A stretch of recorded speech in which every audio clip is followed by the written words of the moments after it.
Por que a situação do Cruzeiro é muito melhor que a do Atlético? O Atlético tem um ponto mais positivo que o Cruzeiro. O Atlético tem um patrimônio maior que o Cruzeiro, bem maior que o do Cruzeiro. Inclusive, pelo relatório de gestão do Atlético, é muito melhor que o do Cruzeiro, tá? Diga-se passar muito melhor em termos de informações, qualidade de elaboração, não em termos financeiros. Fico alerta para o Cruzeiro em melhorar a sua qualidade. O Atlético tem um patrimônio que praticamente se equivale à sua dívida.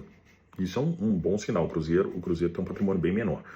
Mas, principalmente o Atlético por causa do seu estádio, né, que é muito patrimônio grande. Mas, a situação do Cruzeiro é muito melhor que a do Atlético, porque sua principal dívida é com a associação no regime centralizado de dívida, na operação judicial. É uma dívida equacionada, que o Cruzeiro tem um percentual da receita que é destinado ao pagamento dessa dívida todo ano. O Cruzeiro já sabe quanto vai ter que pagar, o Cruzeiro não vai ter problema com o transfer banco, o Cruzeiro não vai ter problema com juros altos, o Cruzeiro não deve, esse grosso dessa dívida não é para a instituição bancária, então está tudo equacionado.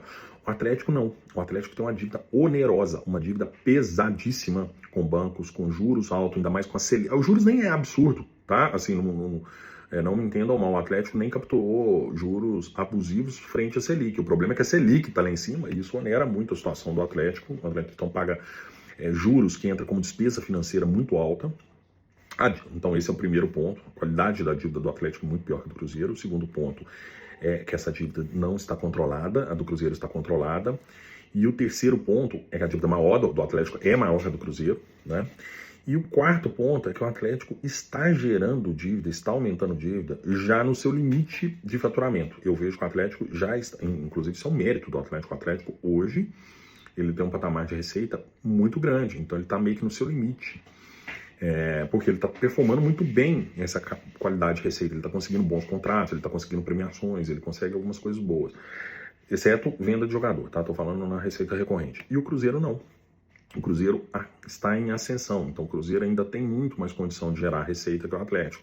Então o Cruzeiro tem condição de reverter a situação do déficit. O Cruzeiro, aí entra a parte que o Atlético não gosta que eu falo, mas é uma realidade. O Cruzeiro tem capacidade de gerar mais receita que o Atlético, porque o Cruzeiro tem uma base de torcedor bem maior que a do Atlético. O Cruzeiro tem 50% a mais de torcida que o Atlético. Às vezes eu falo 100% para dar uma zoada, mas a gente sabe que é 50%. E isso, lógico, o Cruzeiro tem capacidade de gerar 50% a mais de receita, mais ou menos que o Atlético. Um pouco menos, porque não é 100% proporcional.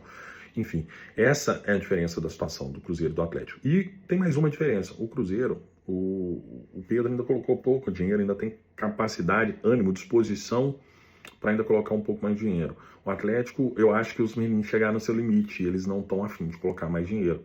E às vezes você precisa de colocar um dinheiro para segurar. Por que o menino não vão colocar dinheiro? Porque eu acho que eles já viram que não está tendo muito jeito de reverter isso. O Cruzeiro ainda tem muito como reverter, né? Lógico, se o Cruzeiro ficar 5 anos, por isso que eu falo, o Cruzeiro não pode atleticar, né? Eles falaram cruzeirar e o Cruzeiro não pode atleticar. Se o Pedrinho ficar 5 anos gerando déficit Cruzeiro, aumentando essa dívida, chegar a dívida de 2 bilhões, o Pedrinho pode cansar também. Igual parece que os meninos cansaram. Por isso que o Cruzeiro não pode ficar contando com a boa vontade do Pedrinho para sempre. O Pedrinho botou dinheiro que era necessário. Agora o Cruzeiro tem que fazer o dever de casa e se tornar sustentável.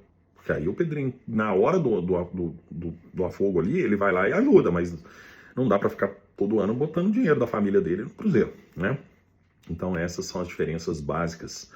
Espero que tenha sido didático aí para a torcida. Um abraço, valeu!